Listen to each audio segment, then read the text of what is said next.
Welcome everyone to my 10-year real estate plan. I'm your host, Andrew Moore, and of course you knew that because, well, it's my real estate plan and you clicked on my video. So recently I made a video called What's in My Property Portfolio 2020. I got so much positive feedback from you guys from creating that video and showing what I actually own in the way of property, so I thought I would continue that theme and break down my entire 10-year real estate plan, just for you.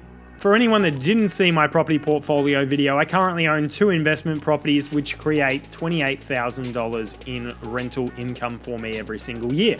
My goal, simply put, over the next 10 years is to build that income up and at the same time not drown myself in debt so that I'm stressed, can't sleep, and have a mental breakdown for all of you guys to see. Being a young and enthusiastic property investor for a number of years now, I have watched a lot of real estate videos. And one of the people that I really like is Dave Ramsey, who's a big property investor who basically preaches being completely debt-free. Dave suggests that you actually save up in cash to buy each property and never have a mortgage. Then you've got other property investors who like to leverage their property portfolios up as far as they possibly can to maximize those returns while money is so cheap to borrow. And with coronavirus and a lot of tenants not paying their rent at the moment, I can imagine that a lot of them are feeling it. But as the title says, this is my 10-year real estate plan. Now, I agree with Dave in some aspects. I believe that everyone that invests in property should aim for their portfolio at some point in time to be completely debt-free. However, I also believe that using debt in the very early stages of your property portfolio is essential if you ever want to build something that is quite a large portfolio.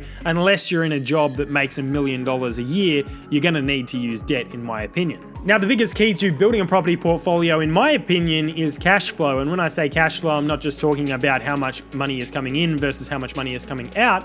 I'm also talking about having a safety net of savings put aside for a rainy day or a coronavirus, which is not great. I personally believe in having a year's worth of mortgage repayments set aside as a safety net so that if I can't get a tenant in, or a tenant refuses to pay, or a tenant burns the property down, for example, which very well could happen, I have at least a year's worth of mortgage repayments to figure out what I'm going to do in that time, get the property re-rented or fix the property or whatever the case may be. That way, if things don't go perfect, I don't then have to start selling off my portfolio and going backwards on all of the hard work that I've put in. Now, because I want this safety net to be 1 year's worth of repayments for each property that I own, basically, I'm building up a bigger and bigger nest egg the more properties that I get. I believe this is the perfect mix between what people like Dave Ramsey say when they say you should be debt-free and what other property investors say when they say you should leverage your properties. Because if something goes wrong, I'm covered, but at the same time, I can still build at scale because I'm borrowing money. Now that I've outlined the broad strokes of my plan, let's get into the detail. Now, as I mentioned in my video, What's in My Property Portfolio 2020,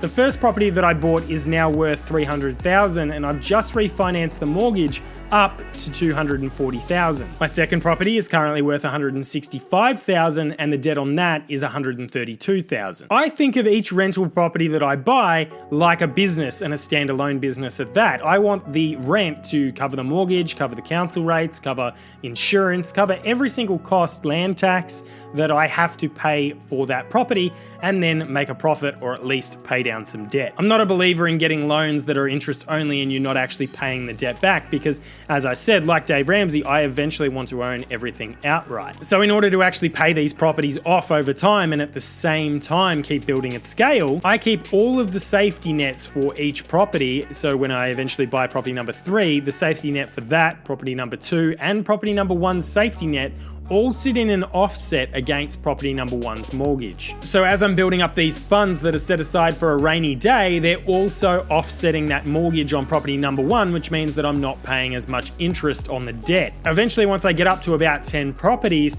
property number 1 will be completely offset. Once property number 1 is completely offset, then I will have a number of other properties, of course, because each year I'm still saving a deposit to buy the next property. And once property 1 actually is completely offset, then all of a sudden, the rent that comes in on that property can start paying down the debt on property number 2. Eventually, if I keep putting all the safety nets in the offset against property number 1, and property number 1 is making principal and interest repayments, so every single month the debt is actually getting paid back back a little bit with the mortgage repayments, property number 1 at some point in time will be completely offset. Once that happens, I will simply start stacking all of the safety nets against property number 2, also in an offset. Not only that, because property number 1 is completely offset and doesn't need income coming in, I'm able to start putting all of the rent that's coming in on that property straight into the mortgage on property number 2. So what exactly is my 10-year property plan? By the 10-year mark at my current rate, I should have properties 1 and 2 completely offset, whilst also having accumulated up to at least 10 rental properties. I should also have at least 1 year's worth of mortgage repayments for all 10 properties that I would own. This is all, of course, provided that things don't go horribly wrong and I don't end up broke, which I really hope doesn't happen. Now, I don't create this video to brag or say that I'm doing really well. It's simply because I want to share the journey with people. Making these videos comes from a place from myself of purely looking at other property investors and wishing that I had seen them document the journey. It's all well and good for them to say, well, I now have 50 properties and this is how I did it, but I don't just want to see how they did it, I want to watch it. And my hope is that if one day I achieve these goals that I'm setting out for and I've documented the process, I might be able to help out someone else who's trying to do the same. If you like this video, then please give it a like. It really does help me out. Subscribe if you're not already, and I will see you guys on the next video.